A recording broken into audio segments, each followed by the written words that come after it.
கடகராசி அன்பர்களே, உங்கள் ராசி அதிபதி சந்திர பகவான் உங்கள் ராசிக்கு 8ஆம் இடம், 9ஆம் இடம், 10ஆம் இடம் சஞ்சாரம் செய்கிறார். இவர் 8, 9, 10ஆம் இடத்தில் சஞ்சாரம் செய்வது உங்களுக்கு நல்ல பலன்களே. சந்திர பகவான் எந்த கெடுபலனும் உங்களுக்கு தரமாட்டார். அடுத்து உங்கள் ராசிக்கு 2ஆம் இட அதிபதி சூரிய பகவான் உங்கள் ராசிக்கு 3ஆம் இடத்தில் அமர்ந்திருப்பதால் இவரும் நல்ல பலன்களையே சூரியன் உங்களுக்கு இந்த வாரம் தருவார். சூரியனால் இந்த வாரம் உங்களுக்கு எந்த கெடுபலன்களும் கிடையாது. அடுத்து உங்களுக்கு 3ஆம் இட அதிபதி 12ஆம் இட அதிபதி புதன் பகவான் உங்கள் ராசிக்கு 4ஆம் இடத்தில் அமர்ந்து உங்களுக்கு சில நோய் தொல்லைகள், உடல்நல பிரச்சனைகள் இருக்கலாம். இருந்தாலும் கோவிலுக்கு சென்று இவற்றையெல்லாம் உங்களுக்கு பக்தியுடன் சமாளித்துக் கொள்வீர்கள். இந்த வாரம் நீங்கள் புதன் பகவான் நல்லதும் கெட்டதும் கலந்த வாரம். புதன் பகவான் உங்களுக்கு இரண்டும் நல்லதும் கெட்டதும் செய்வார். அடுத்து உங்களுக்கு சுக்கிர பகவான் உங்கள் ராசிக்கு, அதாவது 4ஆம் இட அதிபதி 11ஆம் இட அதிபதி சுக்கிர பகவான் உங்களுக்கு உங்கள் ராசிக்கு 5ஆம் இடத்தில் அமர்ந்து உங்களுக்கு மிக நல்ல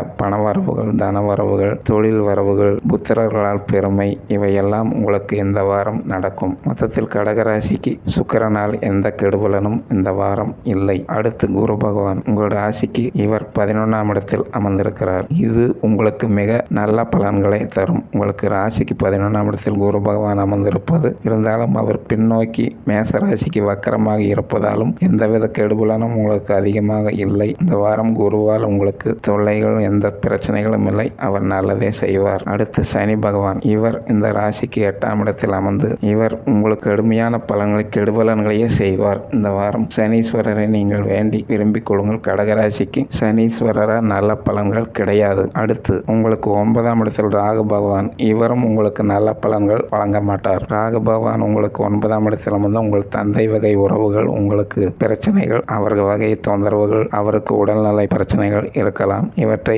கோவிலுக்கு சென்று ராகு பகவானை வேண்டிக் கொள்ளுங்கள், சமாளித்துக் கொள்வீர்கள். அடுத்து கேது பகவான் உங்கள் ராசிக்கு 3ஆம் இடத்தில் அமர்ந்து உங்களுக்கு இவர் நல்ல பலன்களையே வழங்குவார். கேதுவால் உங்களுக்கு எந்த கெடுபலனும் கிடையாது. மொத்தத்தில் இந்த வாரம் உங்களுக்கு நல்லதும் கெட்டதும் கலந்து இருக்கும். கடகராசி அன்பர்களே, சுபம்.